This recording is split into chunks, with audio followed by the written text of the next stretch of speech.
What's up guys, it's Craig Yeats here. Today we're talking about finance, but actually more specifically, we are going to be talking about if we are in a bubble and if a bubble is about to come and hit us in the face. Some of you might remember Michael Burry from that famous movie, The Big Short. If you don't, you'll probably remember Margot Robbie teaching us about finance in a bubble bath. Well, Michael Burry has just come out on Twitter and said we are in for the mother of all bubbles. And then 4 days later, he deleted it from Twitter. So what is going on? He predicted the massive 2008 global financial crisis. He's now said we are about to have one of the biggest cryptocurrency and stock bubbles ever that's going to destroy all retail investors. So stay tuned, but before you do that, and before we get into the details around it, make sure to smash that like button and stay to the end.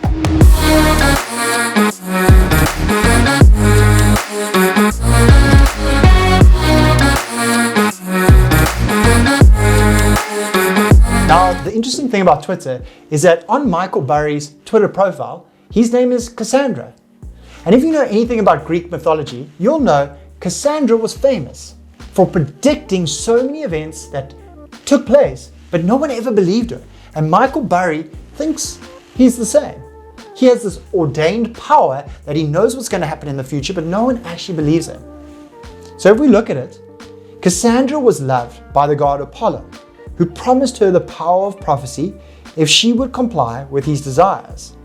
Cassandra accepted the proposal, received the gift, and then refused the god her favors.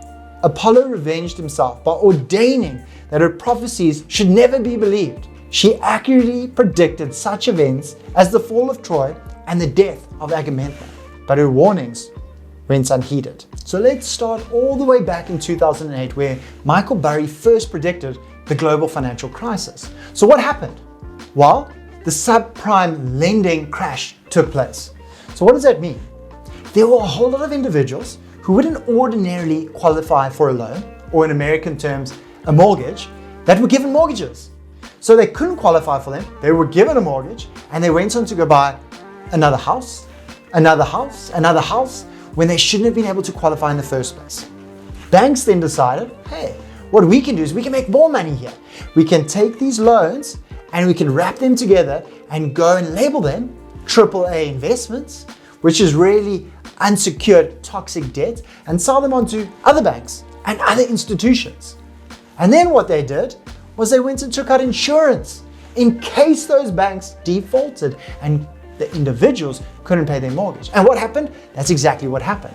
Very clever people, Michael Burry being one of them, realized what was going to happen and bet against it. He became famous for that. But there's something that's still in the system today, because some people say 2008 never went away. We're still in the 2008 crisis, and the 2008 crisis is still to hit us even harder than what it did in 2008. If you remember Selena Gomez speaking about what a derivative is really a bet on a bet.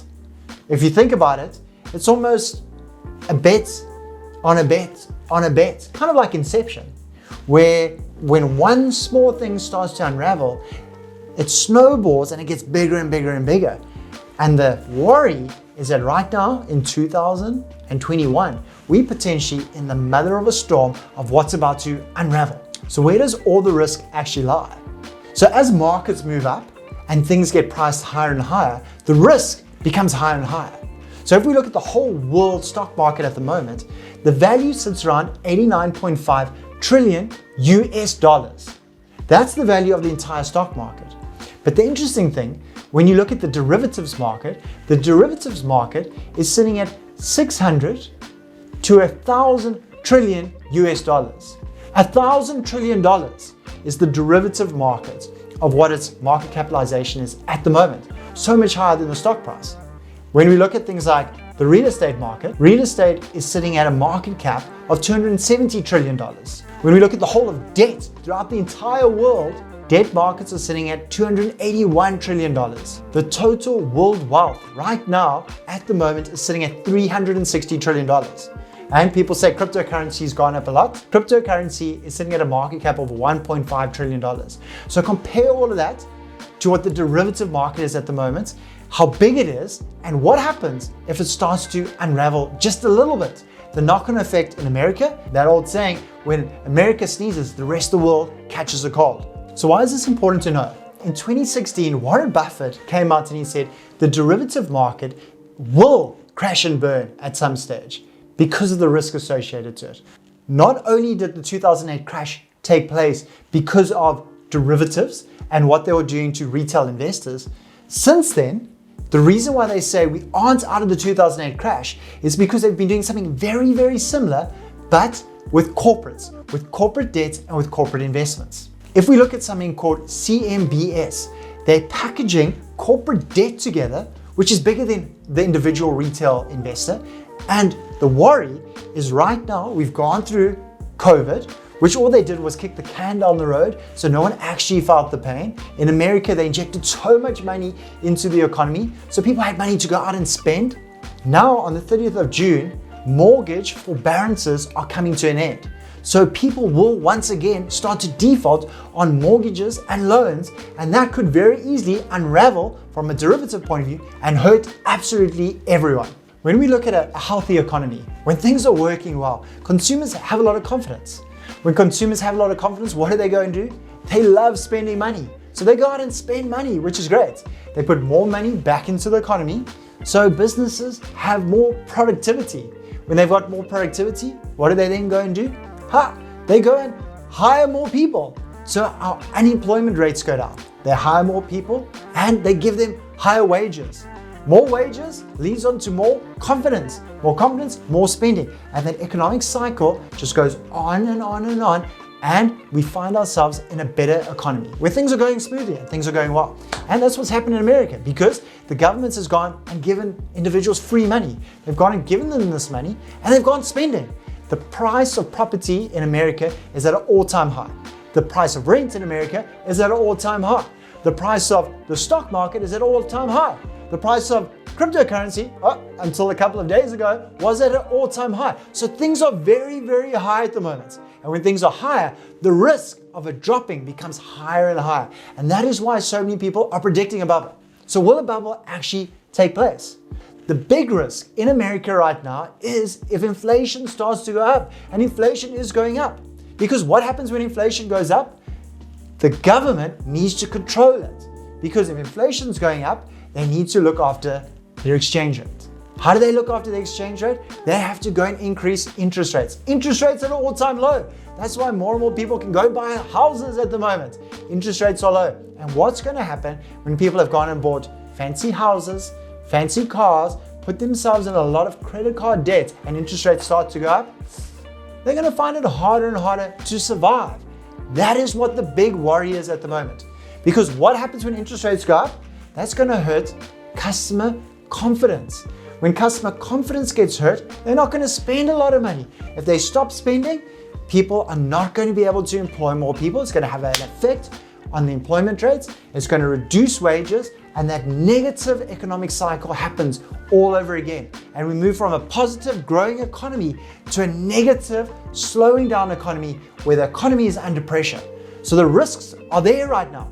Will this happen? People predict bubbles, and bubbles will always burst at some stage. Recessions aren't necessarily a bad thing, and they've taken place and they've happened. But when will it happen, and what impact will it have on you?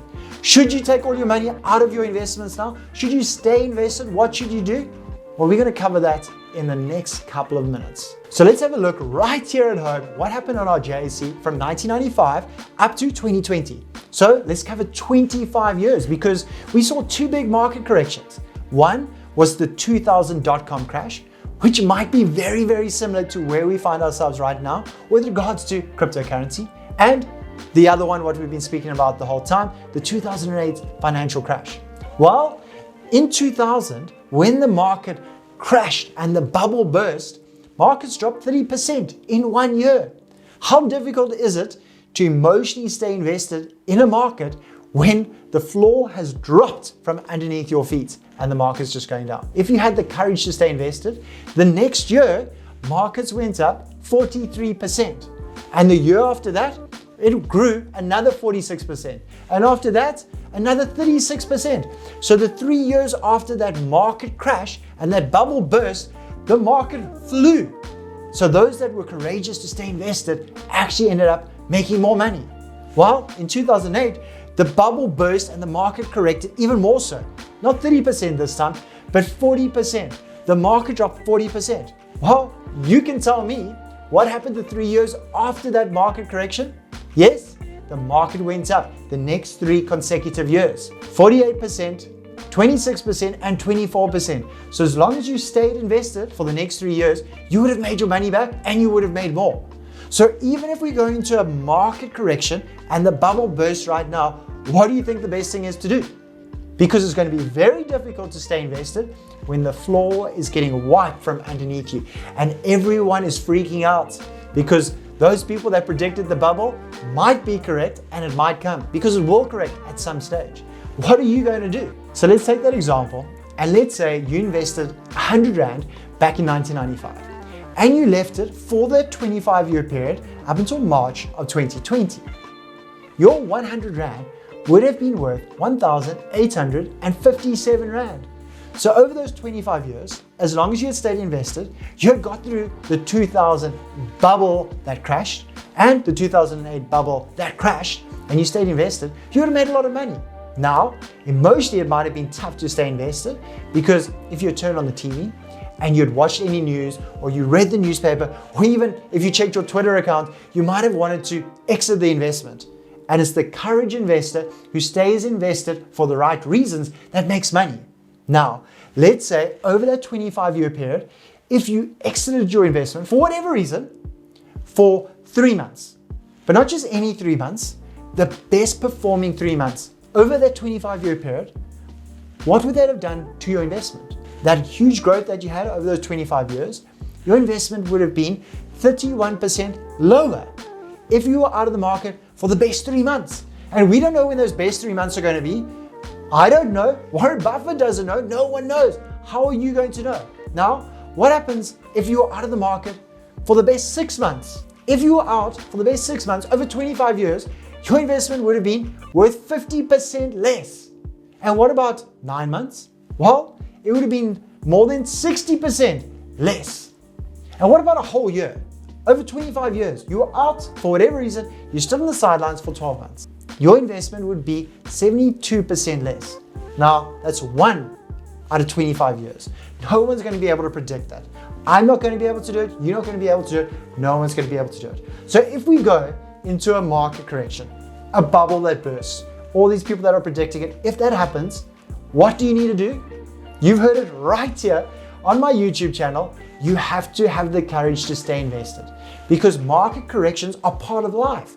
It's going to happen.